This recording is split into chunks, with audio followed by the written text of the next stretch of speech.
اللہ فرماتے ہیں ہم نے وجاوزنا ببنی اسرائیل البحر، ہم نے سمندر سے بنی اسرائیل کو عافیت کے ساتھ گزار دیا۔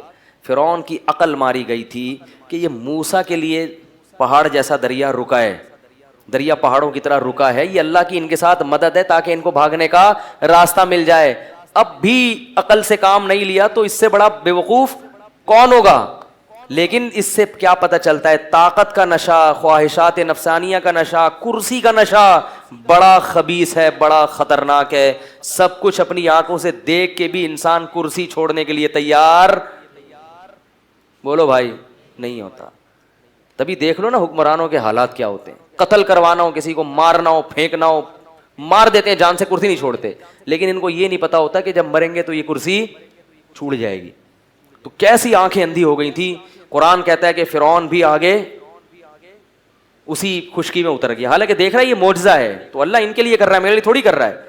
اور اس کے جو لوگ تھے، چمچے تھے، وہ بھی کیا ہوا؟ اتر گئے۔ جب تک آخری شخص نہیں اترا ہے نا اس پانی میں، اللہ نے اس پانی کو آپس میں نہیں ملایا۔ اللہ قرآن کہتا ہے کہ جب سب دریا کے بیچ میں آ گئے، بالکل ایک بھی نہ بچا، تو اللہ تعالیٰ فرماتے ہیں کہ ہم نے پانی کو جاری کر دیا۔ جیسے ہی پانی جاری ہوا ہے، حتی اذا ادرکہ الغرق، فرعون کے منہ میں پانی جانے لگا اور قلبازیاں کھانے لگا، تو اس موقع پر کیا کہتا ہے؟ آمنت انہ لا الہ الا الذی آمنت بہ بنو اسرائیل، میں ایمان لایا اس بات پر کہ اللہ کے سوا کوئی عبادت کے لائق نہیں، اور اسی رب پر ایمان لاتا ہوں جو بنی اسرائیل کا خدا ہے۔ قرآن کے الفاظ ہیں الآن وقد عصیت قبل، اب ایمان لا رہا ہے، اس سے پہلے تو اللہ کی نافرمانی کرتا رہا۔ اب تجھے دو سزائیں ملیں گی، ایک تو جہنم کی آگ ہے، یعرضون علیہا غدوا وعشیا، صبح بھی تو جہنم کی آگ میں جلایا جائے گا اور شام کو بھی تو جہنم کی آگ میں جلایا جائے گا۔ یہ قبر کا عذاب ہے، برزخ کا۔ وَيَوْمَ تَقُومُ السَّاعَةُ، اور جب قیامت قائم ہوگی تو جہنم کی آگ ہے۔ ادخلوا آل فرعون اشد العذاب، حکم دیا جائے گا کہ فرعون کو اس کے آل اور اہل و عیال سمیت اس سے بھی زیادہ سخت عذاب میں ڈال دو، ہمیشہ ہمیشہ کے لیے۔ وَإِذْ يَتَحَاجُّونَ فِي النَّارِ، فرمائے اس وقت کو یاد کرو جب یہ جہنم کی آگ میں بحث کریں گے، لڑیں گے، کہیں گے قال الذین استضعفوا، جو فرعون میں ماتحت رعایا تھی نا، جو فرعون کی چمچا گیری میں لگی رہتی تھی حکمرانوں کی، تو یہ کہیں گے کہ انا کننا لکم تبعا، دیکھو ہم نے تمہیں دنیا میں فالو کیا تھا، تم دنیا میں ہمارے کام بناتے تھے، ہمارے اٹکے ہوئے کاموں کو پورے کر دیا کرتے تھے، اسی چکر میں تو ہم تمہاری اتباع کرتے تھے، تو آج تم کسی طرح سے اللہ سے کہہ کے یہ عذاب ہم سے دور نہیں کر سکتے۔ تو اللہ فرماتے جو بڑے ہوں گے نا حکومتی، وہ کیا کہیں گے؟ انا کل فیہا، اس عذاب میں جیسے تم جل رہے ہو ہم بھی تمہارے ساتھ جل رہے ہیں۔ ان اللہ قد حکم بین العباد، اللہ اپنے بندوں کے درمیان فیصلہ کر چکا ہے، اب نہ ہم تمہاری فریاد رسی کر سکتے ہیں اور نہ کوئی اور۔ قرآن کہتا ہے پھر یہ جہنم کے داروغہ کے پاس جائیں گے، وقال الذین فی النار لخزنۃ جہنم ادعوا ربک یخفف عنا یوما من العذاب، کہ اللہ سے جا کے کہو، جہنم کے فرشتے سے کہیں گے اللہ سے کہو ایک دن کے لیے ہم پر اس عذاب کو ہلکا کر دے، ٹھنڈا کر دے، اس کے بعد دوبارہ آگ میں ڈال دینا۔ تو فرشتہ کہے گا اولم تک تأتیکم آیاتی، کیا تمہارے پاس اللہ کی آیات نہیں آئی تھیں؟ کیا تمہیں اس عذاب سے ڈرایا نہیں گیا تھا؟ وہ کہیں گے بلا، ڈرایا گیا تھا۔ تو وہ فرشتہ کہے گا فدعو، پھر تم خود ہی پکارو، وما دعاء الکافرین الا فی ضلال، اللہ کہتے ہیں لیکن آج ان کی دعا قبول کرنے والا کوئی بھی، دنیا میں ایک آنسو انسان ندامت کا بہا لینا، یہ ایک آنسو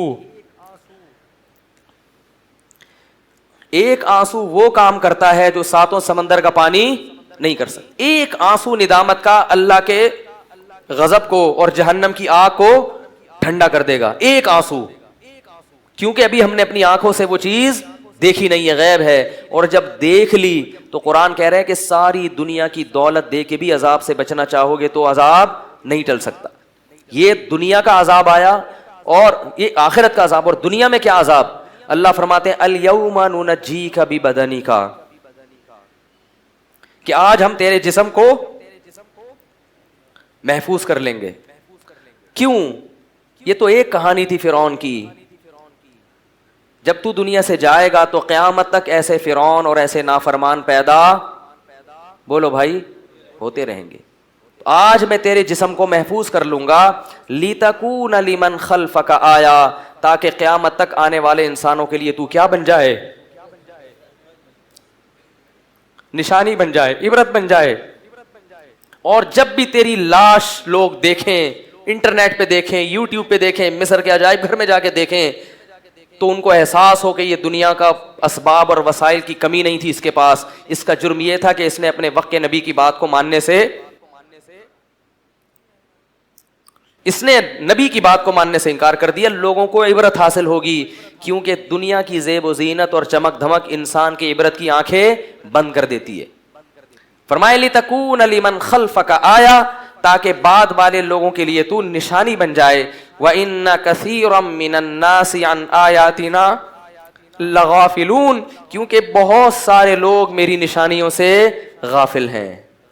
دنیا میں ہر چیز دیکھ رہے ہیں مگر عبرت کی چیزیں ان کو نظر نہیں آتی. تو میں چاہتا ہوں کہ عبرت کی چیزیں دنیا میں رکھوں تاکہ تیرے بعد آنے والے لوگوں کو عبرت ہوتی رہے. یہ فرعون کا خاتمہ ہوا اور پھر بنی اسرائیل کو اللہ تعالیٰ نے نجات دی. اور اللہ تعالیٰ بار بار یہودیوں پہ اپنی نعمت کو یہ بیان کرتے ہیں, اذ نجیناکم من آل فرعون, اے بنی اسرائیل, اے یہودیوں, اس وقت کو یاد کرو جب اللہ نے تمہیں فرعون سے نجات دی. اور قرآن کی آخری آیت پڑھ کے میں اپنے درس کو ختم کرتا ہوں. وَأَوْرَثْنَا الْقَوْمَ الَّذِينَ يُسْتَضْعَفُونَ مَشَارِقَ الْأَرْضِ وَمَغَارِبَهَا الَّتِي بَارَكْنَا فِيهَا, فرمائے زمین کی کمزور ترین قوم کو ہم نے زمین کا وارث بنا دیا. کیوں؟ بِمَا صَبَرُوا, اس لیے کہ انہوں نے صبر کیا.